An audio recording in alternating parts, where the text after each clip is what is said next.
my making time between my home studio, which is set up in my garage, and the studio in downtown Fargo at the Plains Art Museum and their Center for Creativity. They have a community studio where adults can come and pay a monthly studio rent to use the space. And what's really great about that is you get some social activity, you get to like meet other people that are doing clay, and you also get to use all their equipment and supplies because doing ceramics can be really expensive to start up. So I fire all my work here, and then I also glaze it here, and then at home I make it. So there's a little bit of transportation that happens with that, but it's a really good temporary solution for me right now, and a really great solution for a lot of people who don't want to take the leap to being a full-time artist and setting up a home studio. To have a community studio that they can just go to is really great. Love being an artist. I love being my own boss. I love the business side of it. It's really different, but it's also really similar to teaching. So you have to be organized, and you kind of have to have a schedule, and you end up giving yourself assignments. But I also really love having the opportunity to be an artist, and then also to like share what I'm doing as an artist. So whether that's teaching workshops or continuing to teach kids classes here and there, I'm able to do all of that, but at my own schedule, and focusing on my own goals and my own mission. One of the biggest challenges being an artist full-time is to keep going, because there is a lot of like self-doubt that comes along with it, and the whole creative cycle is, well, it's cyclical, and sometimes you have like really high highs and really low lows, and you just have to push through it. And when you decide to do it for a living, like, you just have to keep going.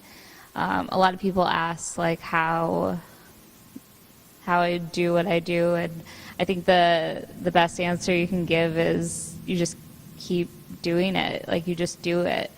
There's not like a like real tricky answer to it. It's just some people do what they need to do and some people don't.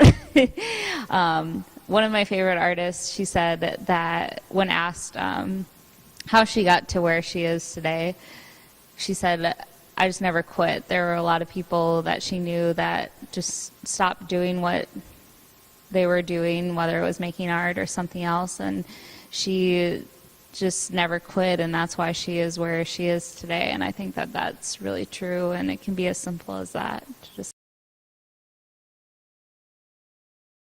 My mom bought me like a giant sketch pad in 2nd grade, and that was like the first time I got to like draw really big. So it was kind of a big deal.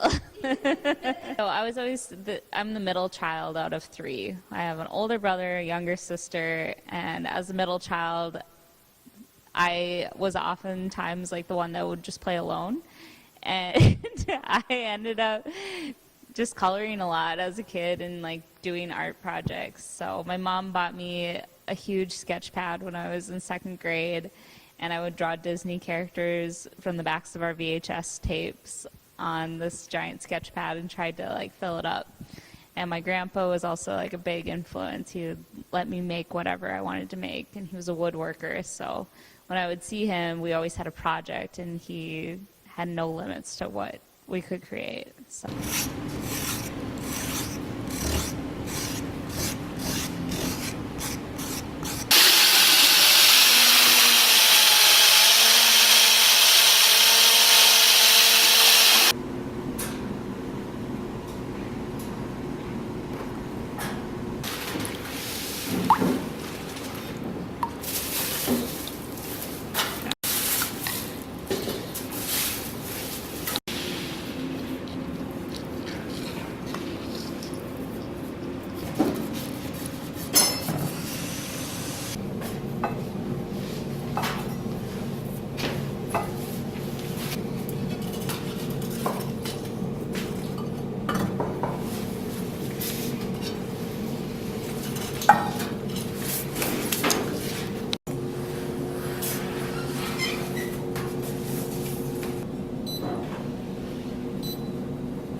So I've always really loved art, and since I was a kid, I was a kid coloring. We should just record what I just said.